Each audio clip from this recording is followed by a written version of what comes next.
주님, 약하고 피곤한 이 손을 꼭 잡고 가소서. 주님, 약하고 피곤한 이 손을 꼭 잡고 가소서라는 제목을 가지고 말씀을 전하도록 하겠습니다. 참 루이빌이요, 복된 도시입니다. 그거 아십니까? 왜냐면요, 노아 방주도 있고요. 그리고 두 번째로 참 자랑스럽게 생각하는 게 이 카일 아이들만 목사님이 계십니다. 이 카일 아이들만 목사님이 제가 개인적으로 또 제일 좋아하는 목사님인데, 저기 가보시면 메가처치 있지 않습니까? 거기에 담임 목사로 계시는데 그분이 쓰신 책들을 제가 참 좋아합니다. 그래서 많이 사가지고 제가 많이 읽었는데, 근데 그분이 이제 쓰신 책들 중에 제가 이전에도 소개해드렸지만요, 한번 들어보세요. 이 카일 아이들만 목사님의 딸이요, 참으로 대견하게도 저희 아이들은 아직까지도 못 외웠는데 저도 도전이 되더라고요. 출애굽기 20장에 있는 이 10계명을요, 이 딸이 하나도 틀리지 않고 암송을 했다고 합니다. 또박또박 이 10계명을 암송하는 딸을 보면서 당연히 아버지로서 정말 우리 딸 장하다, 참 감사하다라고 생각해야 되는데, 목사님은 아주 중요한 질문을 이게 떠올랐다고 해요. 그래서 목사님이 딸에게 딱 출애굽기 20장 그 말씀의 암송이 끝나자마자 딸에게 곧바로 이렇게 물었다고 합니다. 딸아, 혹시 이 10가지 계명 중에 너가 하나라도 지키지 못한 계명이 있니? 그러자 딸이요, 픽 웃으면서요, 이렇게 자신 있게 말했다고 합니다. 다른 건 몰라도요, 아빠, 한 가지 계명은 절대로 어기지 않았어요. 저는 절대로 우상을 만들지 않았거든요. 그 말은 자신이 이스라엘 백성들처럼 금송아지를 만들지 않았고 그 앞에 한 번도 절을 해본 적이 없다라는 뜻에서 말한 겁니다. 그러자 이 목사님이요, 자기 딸뿐만 아니라 많은 기독교인들이 우리 딸처럼 우상을 만들지 않았다고 말하면서 또한 그 우상들 앞에서 절하지 않았다고 너무나 가볍게 생각하는 것이 아닌지라고 고민하면서 쓴 책이 바로 거짓 신들의 전쟁입니다. 이 거짓 신들의 전쟁, 한국어로 이렇게 번역된 것도 있어요. 근데 이 거짓 신들의 전쟁이라는 책을 보시면요, 지금까지도요, 지금 이 순간까지도 우리가 만들고 있는 신들이 거기에 적혀 있습니다. 부인을 하지 못할 정도로요, 우리는 금송아지만 만들지 않았지 그거에 버금가는 신들을 지금 이 순간에도 만들고 있다라는 겁니다. 그거 아십니까? 궁금하십니까? 그 책을 사서 한번 읽어보세요. 예를 들어서 그 책에서 말하는 게, 예를 들어서요, 되게 많은 신들이 존재합니다. 첫 번째, 음식의 신, 섹스의 신, 오락의 신, 힘의 신, 성공의 신, 돈의 신, 성취의 신, 로맨스의 신, 그리고 가족의 신 등등 수많은, 다시 말해서 지금 우리 주변에 존재하고 있는 이 수많은 신들을 나열하면서 그 중에서 가장 큰 신이 무엇인지 아십니까? 그 중에서 가장 심각한 신이 무엇이냐면 나 자신이에요. 나 자신의 신, 그게 맨 마지막에 적혀 있습니다. 나 자신의 신이라고 말해요. 제가 이창수 목사님의 그 책을 읽다가요, 새로운 걸 깨달았는데요, 참 이 말씀도 일리가 있다라는 생각이 들었습니다. 이창수 목사님이 책에서 그러니까 설교 중에 이런 얘기를 했는가 봅니다. 모세가 가나안 땅에 들어가지 못했던 원인이, 저는요, 거의 대부분 성도님이 그렇게 생각하실 거예요. 모세가 가나안 땅에 들어가지 못했던 거는 성경 공부 때 그렇게 배우셨을 거예요. 모세의 불신이었다. 거의 불신이라고 생각하는데 이창수 목사님은 조금 다르더라고요. 모세가 가나안 땅에 들어가지 못했던 원인에 대한 새로운 해석을 하게 됐는데, 먼저 신명기 34장을 보시면요, 34장 4절에요. 하나님께서 모세에게 나타나셔서 너는 가나안 땅에 들어가지 못할 것이다 라고 말하면서 이어서 5절에 보니까요, 하나님의 말씀대로 모세가 가나안 땅이 아니라 가나안 땅에 들어가지도 못하고 그 근처에 있는 모압 땅에서 죽게 됩니다. 그런데 7절 말씀을 보면 참으로 이상합니다. 7절 말씀을 제가 읽어드릴게요. 신명기 34장 7절입니다. 모세가 죽을 때 나이가 들어서 힘이 너무 없어서 죽었더라가 아니라 나이 120세가 되었지만 그의 눈이 흐리지 아니하였고 기력이 쇠하지 아니하였더라. 이건 120세가 중요한 게 아니라 지금 눈도 흐리지 않고 지금 기력이 쇠하지도 않았는데 왜 죽어? 라고 생각하실 수 있지 않습니까? 다시 말해서 모세가 하나님의 부름을 받을 때에 기력이 쇠하고 눈이 흐려서 죽은 게 아니라 아주 건강할 때 데려가셨다라는 거예요. 의심되시면 지금 찾아보세요. 찾아보세요. 아주 건강할 때요. 그러면 또다시 저처럼요, 왜요 하나님? 또 이렇게 묻게 되지 않습니까? 하나님께서요, 모세를요, 어떻게든 빨리 데려가신 거예요. 하나님께서 이렇게 하신 이유에 대해서 여러 가지 이제 해석을 할 수 있지만, 이찬수 목사님은요, 하나님께서 이렇게 하셨던 이유가 결정적인 원인이 바로 출애굽기 20장 19절 말씀 때문이다라고 말하면서요, 출애굽기 20장 19절입니다. 모세에게 이르되, 이스라엘 백성들이 모세에게 이렇게 말합니다. 모세에게 이르되, 당신이 우리에게 말씀하소서, 우리가 듣겠습니다. 하나님이 우리에게 말씀하지 말게 하소서, 우리가 죽을까 하나이다. 이것 때문에 그렇대요. 사실 이 말은요, 거룩하신 하나님과 직접 대면하면 우리가 죽을 수밖에 없지 않습니까? 왜냐하면 우리가 거룩하지 않기 때문에 대면하는 게 좀 두려워서요, 그 두려움에서 나온 말이기도 합니다. 그러나 전체적인 상황을 그 당시에 전체적인 상황에서 본다면요, 이스라엘 백성들은요, 지금 모세를 지나치게 지금 의지하고 있음을 우리가 알 수 있습니다. 이게 문제예요. 다시 말해서 모세처럼요, 하나님과의 직접 대면은 못하겠죠. 그러나 이들이요, 하나님께 드리는 제사를 통해서 하나님과 소통은 할 수 있었다라는 겁니다. 모세가 아니더라도요, 제사를 통해서 하나님과 대화를 할 수 있었다라는 겁니다. 그런데 이것을요, 하기 싫었던 이유가 무엇이냐면, 이스라엘 백성들이요, 첫 번째 게을러서요, 두 번째로 귀찮아서요. 할 수 없어서가 아니라, 두려워서가 아니라, 첫 번째 게을러서요, 두 번째 귀찮아서요. 그래서 하나님과의 소통을 하기 싫었던 것입니다. 그래서 이들이 하나님과의 소통 수단에서 아주 가장 쉬운 방법으로 누구를 택했냐? 모세를 이용했기 때문에 하나님보다 모세를 더 의지했다라는 겁니다. 하나님보다 모세의 율법을 더 귀히 여겼다라는 겁니다. 하나님의 율법이지 왜 모세의 율법입니까? 모세가 만들었습니까? 하나님께서 말씀하신 걸 모세가 기록하는데 왜 모세의 율법이라고 말합니까? 하나님보다 모세를 통해서 전해지는 말을 더 신뢰했다라는 거예요. 결국에 하나님께서요, 모세 안 되겠다, 내가 너 빨리 데려가야 되겠다, 내가 눈이 흐리지 않고 기력이 지금 튼튼해도 내가 너 빨리 데려가야 되겠다. 그래서 중도 하착시키시고 그 다음에 가나안 땅으로 인도할 여호수아를 모세의 후계자로 세워뒀다라는 거예요. 그러면서요, 이찬수 목사님은요, 지금 한국교회의 치명적인 문제가 무엇인지 아냐? 출애굽한 이스라엘 백성들처럼 하나님의 말씀에 관심이 없다라는 게 문제다.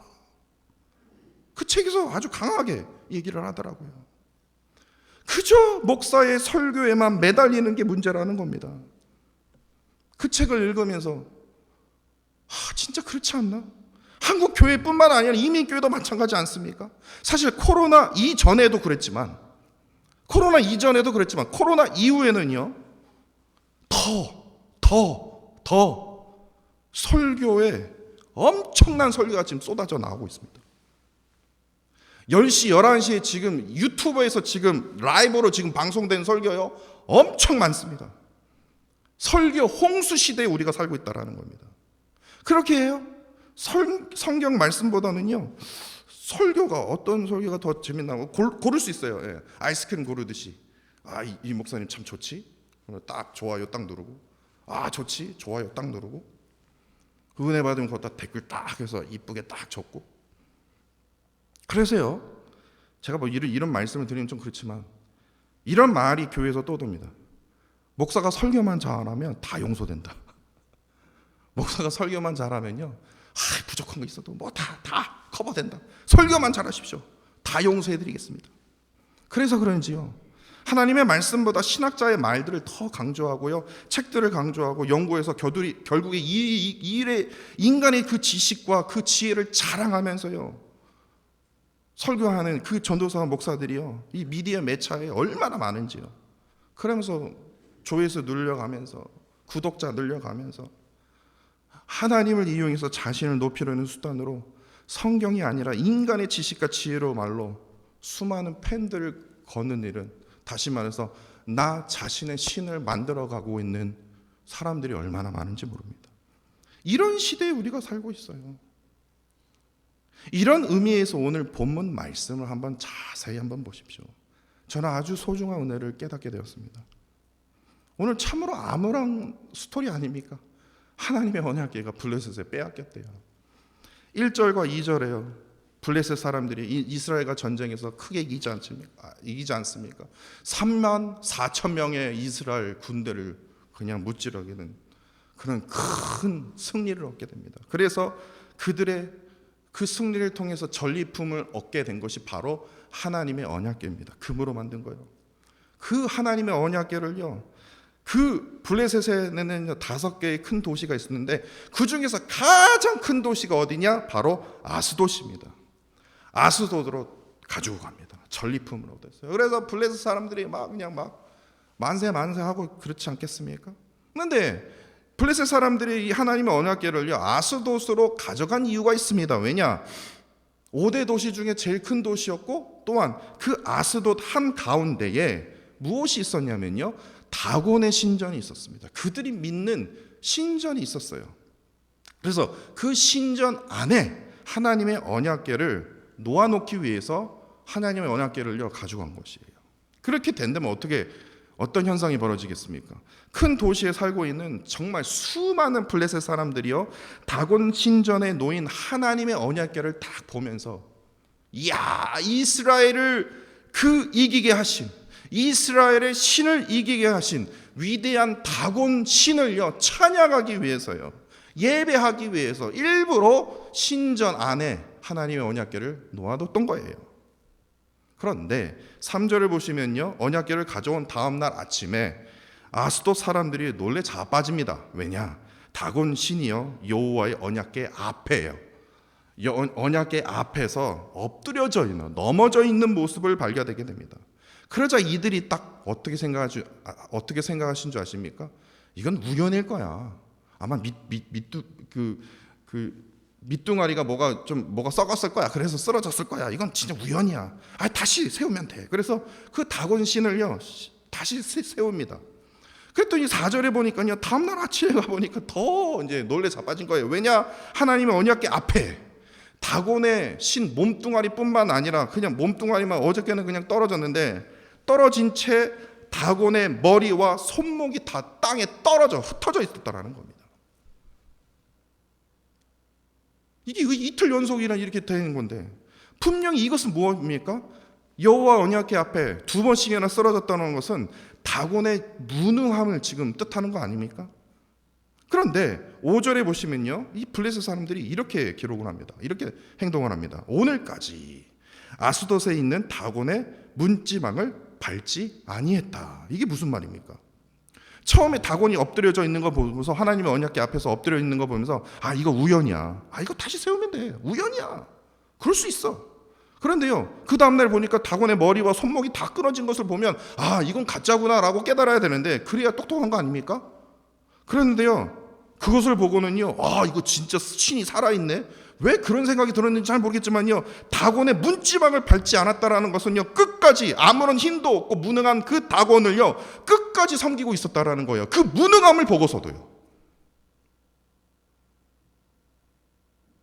이게 왜 답답한 줄 아십니까? 제일 믿지 못할 자가 누구입니까? 제일 믿지 못할 자가 바로 내 남편입니다 라고 말씀하시고 싶겠지만, 나 자신 아닙니까? 살 빼야 돼. 근데 못 빼요. 제가 그러거든요. 살 빼야 되는데 못 빼요. 나 할 거야. 그러면서 하여튼 머리띠는 안 묶었어도 그래. 하여튼 다짐하면서 하면서 그래, 오늘 2023년은 내가 이거 이루어본다. 결국에 못 하거든요. 내 말하는 대로 내 자신이 갔으면 좋겠어요. 말하는 대로. 근데 이게 안 돼요. 연약한지라. 그러니까 이 세상에서 제일 믿지 못한 자가요, 내 남편이 아니라 나 자신이라는 거예요. 다시 말해서 내가 지금 만들고 있는 나 자신이요, 다곤의 신처럼 아무런 능력이 없습니다. 때로는 무능함을 느끼는 그럴 때가 많지 않습니까? 내가 하는 족족마다 다 잘 됩니까? 내가 참 이 부분에 부족하구나. 내가 할 수 없는 어떤 영역이 있구나. 그런데요, 그것도 하나님 앞에서 이거 우연일 거야. 다시 하면 돼. 하나님 필요 없어. 그냥 나 스스로 내가 하면 되지. 근데 결국에 실패하거든요. 결국에 나의 무능함을 느끼게 되거든요. 그런데요, 블레셋 백성들처럼요, 끝까지요, 나 자신을 절대로 포기하지 않는다는 거예요.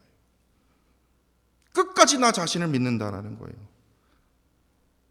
끝까지 믿을 사람은 나 자신밖에 없다라는 거예요.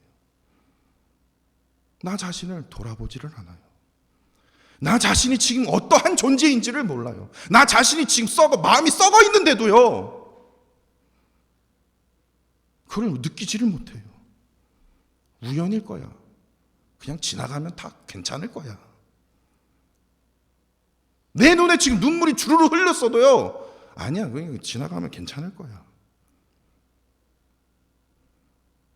블레셋 사람들처럼요, 돌아보지를 않아요. 자기 자식을 엄청나게 돌보지만요, 나 자신에 대해서는요, 돌보지를 않아요.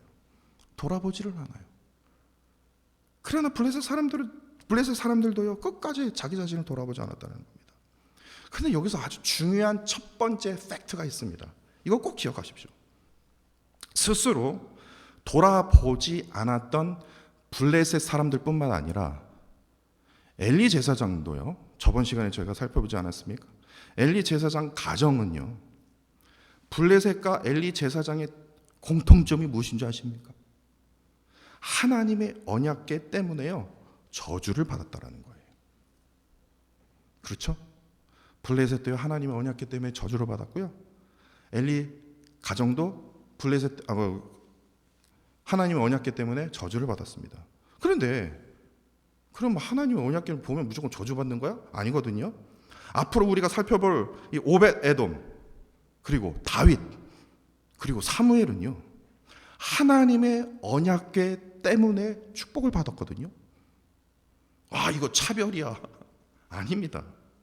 똑같은 하나님의 언약궤 앞에서 누구는 저주가 임했고요, 누구는 복이 임했다라는 겁니다. 이것은요, 똑같은 하나님의 말씀 앞에 우리는 지금 서 있습니다. 똑같은 하나님의 말씀 앞에 지금 우리가 듣고 있어요. 그런데요, 그 설교 앞에서 하나님의 말씀을 통해서 은혜와 복을 누릴 것인지, 아니면 이 김요한의 인간의 말에 의지함으로 결국에 나 때문에, 목사 때문에 시험을 받을 것인지, 이 모두는 누구에게 달려 있습니까? 나 자신의 믿음의 자세에 달려 있다라는 거예요. 똑같은 하나님의 말씀 앞에 복을 받을 것인지, 은혜를 누릴 것인지, 아니면 시험을 받을 것인지, 나의 믿음의 자세에 달려 있다라는 거예요. 근데 6절을 한번 보세요. 이제는 하나님의 언약궤가 이제는 조금 이렇게 멈춰지고요. 이제는요, 하나님의 언약궤가 아니라 이제는요, 하나님의 손이 등장한다는 거예요. 하나님의 손이 등장하자 아스돗 사람들에게요, 이제는 독한 종기의 재앙으로 망하게 하시는데, 하나님의 손이 등장하고 나서 지금 뭐합니까? 아스돗 사람들은 아주 그냥 고통을 받는 거예요. 종기 때문에요. 9절과 10절을 보시면요, 아스돗뿐만 아니라 그 다음으로 큰 도시가 어디냐면 가드입니다. 그 다음으로 큰 도시가 에글론입니다. 거기에게도 하나님의 손이 등장해서요, 독한 종기로 뭐합니까? 재앙이 임하십니다. 근데 이게 끝이 아니에요. 이후에 블레셋에 남은, 제가 5도시, 큰 도시 5개 있다지 않습니까? 남은 도시 모두가요, 이 여호와의 손에 의해서 독한 종기로, 그 재앙으로 저주를 받아서요, 아주 큰 고통을 받게 됩니다. 그러자 5대 도시의 대표들이 이제 이게 지금 죽겠거든요. 그래서 급하게 이제 돌아가는 이 긴박한 어떤 그런 상황 속에서 이러한 결정을 내리지 않습니까? 11절과 12절입니다. 이에 사람을 보내어 블레셋의 모든 방백들, 그러니까 5대 도시의 모든 리더들이 모은 겁니다. 모으고는 이르되 이스라엘 신의 궤를 보내어 그 있던 곳으로 돌아가게 하고 우리 백성이 죽임을 당한 그것을 면하게 하자. 이는 온 성읍이 사망의 환난을 당함이라. 거기서 하나님의 손이 엄중하심으로 죽지 아니한 사람들은 독한 종기로 치심이 당해 뭐합니까? 성읍의 부르짖음이 하늘에 사무쳤더라. 부르짖음이 아주 그냥 온 성읍에 가득한 겁니다. 왜냐? 하나님의 손 때문에요.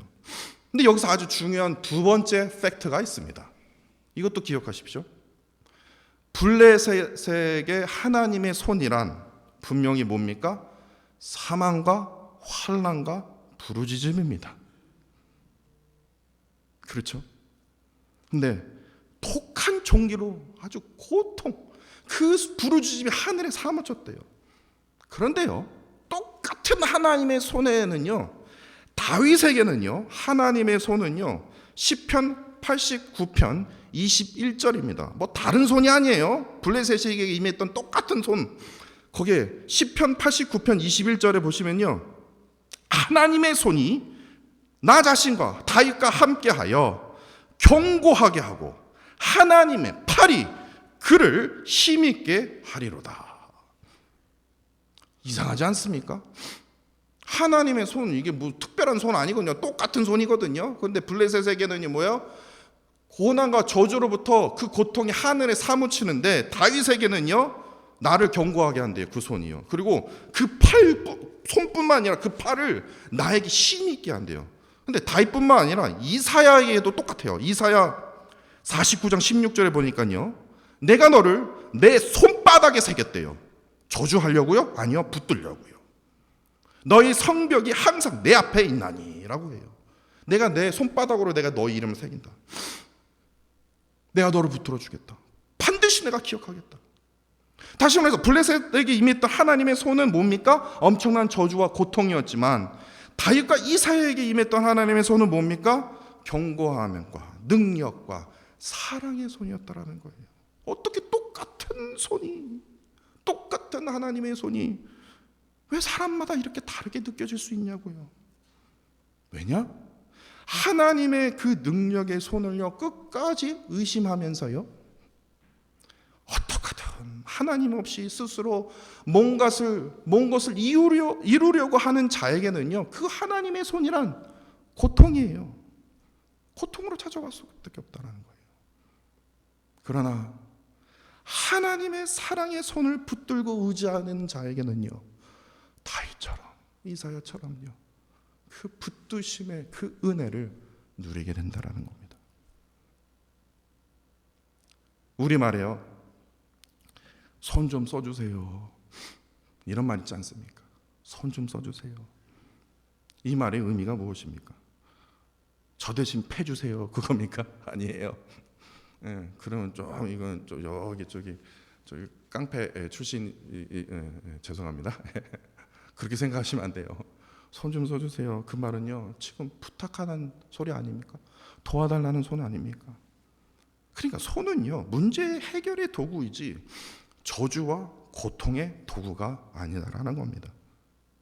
깡패들에게는요, 저주와 고통의 도구지만 일반인에게는요, 이거는 해결의 도구라는 겁니다. 특히 하나님의 손은요, 우리를 저주하는 손이 아닙니다. 우리를 고통스럽게 하는 손이 아니다라는 거예요.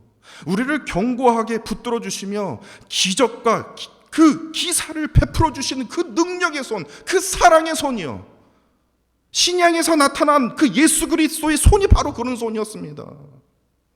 기적과 기사가 거기서 나타나지 않았습니까? 그럼에도 우리는요, 하나님의 그 손 앞에서 나 자신의 손으로 무엇을 만드냐? 나 자신의 신을 지금 이 순간에도 만들어가고 있다는 겁니다. 그러면서 스스로 하나님 없이 행하려고 한다라는 거예요. 과감히 내려놓아야 할 그 손에요, 과감히 내려놔야 할 그 손에 나 자신이 만들어 놓은 그 수많은 그 신들, 한 신도 아니고요, 수많은 손들을요 꽉 쥐고 있기 때문에요, 어떻게 됩니까? 수많은 신이요, 한 놈의 신도 아니고, 그럼 무거워요, 힘들어요. 근데 절대로 놓지 않아요. 그걸 또 만들고 또 만들고. 그래서 어떻게 됩니까? 그 수많은 신을요 갖고 있어서 어떻게 해요? 결국에 좌절돼요, 절망해요, 피곤해요, 두려워요. 끝없는 그 수렁에서요 고통의 나날을 보내고 있다는 겁니다. 반드시 내려놓아야 할 것을 내려놓지 못하기 때문에 나 자신의 그 신으로부터 만들어진 그 세상의 무게로 하여금 나 자신을 너무나 괴롭게 하고 있다는 겁니다. 여러분들 꼭 이거 기억하십시오. 세상의 무게로요. 세상을 살면요, 우리는 세상의 무게를 짊어질 수밖에 없어요. 예. 반드시 짊어져야 됩니다. 어쩔 수 없어요. 세상이 그렇습니다. 근데 세상의 무게로요, 주저앉게 되는 것과 내려놓는 것은 하늘과 땅 차이입니다. 그게 무슨 차이인 줄 아십니까? 내 안에요, 나 자신의 신이 존재하면 존재할수록 세상의 그 무게로 하여금 나 자신은요, 반드시 꼭 주저앉게 되어 있습니다. 주저앉게 돼 있어요. 그래서 어떻게, 뭐가 찾아옵니까? 주저앉음과 동시에 고통과 좌절이 찾아와요. 그래서 술로 일평생을 사는 거예요. 주저앉아서요. 그러나 내 안에 예수 그리스도가 존재하면요, 주저앉게 되는 게 아니라 내려놓게 됩니다. 내려놓게 되면, 하나님, 제가 뭐 가지라고요? 그런데도요, 빈손이라도요, 내 안에 참된 구원의 기쁨이 찾아옵니다. 구원의 기쁨이 찾아옵니다. 그 증거가 시편 68편 19절에요 다윗이 이렇게 고백하고 있어요. 다윗이요, 살면서요, 제가 어제 말씀드렸죠? 16번 도망 다녔다고요? 13년 동안 도망 다녔다고요? 세상의 모든 짐들이란 짐들을 다 짊어지고 살았어요. 그런데요, 다윗은 이렇게 고백합니다. 날마다, every day예요, every single day예요. 날마다 우리 짐을 지시는 주, 곧 우리의 구원이신 하나님을 뭐합니까? 찬송할지로다. 세상 살면요, 질 수밖에 없는 그 짐이 있어요. 고통의 짐, 좌절의 짐. 근데 그 짐을 누가 져주세요? 전능하신 하나님이 져주신다는 거예요. 그로 인해서 다시 기뻐하고 감사함으로 우리를 구원하신 하나님을 찬송한대요. 세상에 살면요, 누구나 지게 되는 이 세상의 모든 짐들을요, 하나님 앞에 내려놓을 때 우리를 구원하신 그 하나님으로 말미암아 우리가 어떤 것을 누릴 수 있냐고요? 구원의 기쁨으로 하나님을 찬양하게 된다는 겁니다. 그렇게 오늘 본문 말씀은요, 참으로 마음 아프네. 어떻게 하나님이 저렇게 다곤신 앞에 저렇게 더러움을 당하셨을까? 이게 아니라 오늘 본문은요, 우리가 아주 강하게 말하고 있어요. 하나님의 언약궤 앞에서, 하나님의 손 앞에서 우리가 지금 가져야 할 믿음의 자세는 무엇이냐? 이거예요. 나 자신의 이 신이라고 말하는 이 다곤의 신이요, 지금 세상에 가득 넘치기 때문에 나 자신을 믿어야 된다, 나 자신을 붙들어야 된다, 네 삶은 너 주인이다, 다른 사람 말 듣지 마라, 계속 우상을 만들어라, 너 자신이 최고다, 이렇게 하면서 우리를 계속해서 유혹하고 있지만, 그럼에도 하나님의 말씀 앞에, 하나님의 능력의 손 앞에 주저앉는 것이 아니라 내려놓을 때만이 우리가 뭐합니까? 세상에서 우리가 승리할 수 있는 것이에요. 세상에서 승리할 수 있는 것이에요. 주님이여, 이 피곤하고 이 연약한 손, 우상으로 더럽힌 손, 하나님 붙잡아 주옵소서. 붙잡아 주옵소서. 이래야 된다는 거예요. 정말 무능하고 어리석은 그 다곤을 끝까지 섬기는 이 블레셋처럼요, 그게 나 자신 아닙니까? 이거는 우연일 거야. 아니야, 나 혼자 스스로 일어날 수 있어. 몸이 썩어지고 눈에 눈물이 끓이지 않고 내려놔도요, 끝까지 나 자신을 의지하면서 내가 살아보려고, 내가 발버둥 치려고요. 근데 결국에는요, 죄송합니다, 주저앉게 돼요. 그래서 제가 여러분들에게 부탁드립니다. 자신의 몸과 자신의 마음과 자신의 손을요, 제발 좀요, 피곤하게 하지 마십시오. 피곤하게 하지 마십시오. 그 세상의 모든 짐들을요, 주님, 약하고요, 정말 이 피곤한 손이요, 하나님 좀 잡아주시면 안 됩니까? 말씀으로 좀 잡아주시면 안 됩니까? 이렇게 고백하면 안 될까요? 이렇게 살아가면 안 될까요? 주님이요, 이 연약한 손, 이 연약한 마음, 하나님 붙들어 주시면 안 됩니까? 다윗은요, 도망치면서, 사울 왕으로부터 도망치면서 날마다 구했던 게 이거예요. 하나님, 나 붙들어 주시면 안 됩니까? 지금 미치겠습니다. 나 붙들어 주시면 안 됩니까? 주의 말씀을 간구합니다. 주의 손을 의지합니다. 이러한 심정으로 도망 다녔기 때문에 그가요, 그 도망가는 그 순간에도요, 그가 하나님을 찬양할 수 있었고요, 그로 인해서 주시는 그 구원의 기쁨으로 말미암아 그가 승리하는 삶을 살아갈 수 있었다라는 겁니다. 오늘 12절 말씀 보십시오. 하늘에 사무쳤던 거예요. 그 부르짖음으로 인해서 하늘에 사무쳤던 거. 왜 그렇습니까? 내려놓지 못해서 그래요. 종기 때문에 그런 거 아니에요. 아니요. 내려놓으면요, 종기는 사라지거든요. 근데 내려놓지 못하기 때문에 그 고통으로 인해서 그 부르짖음이 하늘에 사무친다라는 거예요. 우리의 한숨이 하늘에 사무친다라는 거예요. 우리의 스트레스가 하늘에 사무친다라는 거예요.